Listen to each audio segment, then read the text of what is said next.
Pemirsa, di tengah upaya pemerintah yang secara terus-menerus menanggulangi dampak pandemi COVID-19 dengan menerapkan protokol kesehatan, diharapkan partisipasi warga gereja wajib mematuhi karena pemerintah adalah yang ditetapkan Tuhan dalam mengurusi jalannya roda pemerintahan dan pembangunan serta bidang kemasyarakatan. Demikian dikemukakan pendeta gereja sidang jemaat Pentakosta di Indonesia.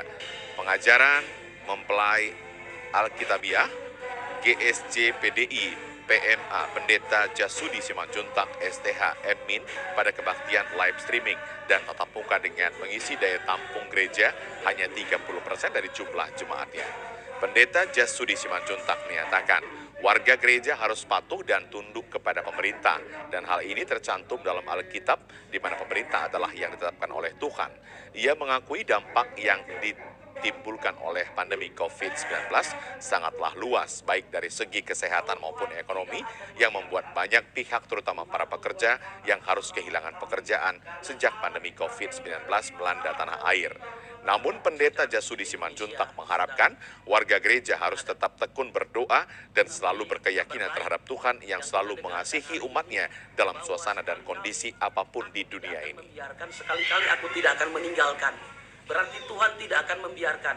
Sebab Tuhan Allah yang telah berfirman itu juga menetapkan pemerintah. Pemerintah itu juga hamba Allah. Sebagaimana Roma pasal 13 tadi, karena itu hamba Allah, itu juga kita juga patut juga mentaati. Gereja Sidang Jemaat Pentakosta di Indonesia, pengajaran mempelai Alkitabiah selama pandemi COVID-19 melanda tanah air sejak bulan Maret 2020 yang lalu dalam menuruti himbauan pemerintah atas dampak pandemi COVID-19, di mana kebaktian minggu dilaksanakan di gereja ini hanya live streaming.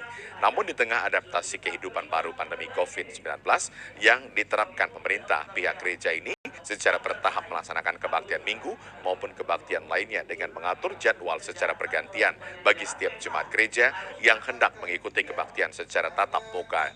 Di gereja ini kebaktian minggu dilaksanakan 2 sesi, yaitu pada pukul 7 pagi di Gereja Perumnas Malingkar, sementara di gereja yang berada di Jalan Camin Ginting dilaksanakan sore hari dengan menerapkan protokol kesehatan pandemi COVID-19 yang sangat ketat.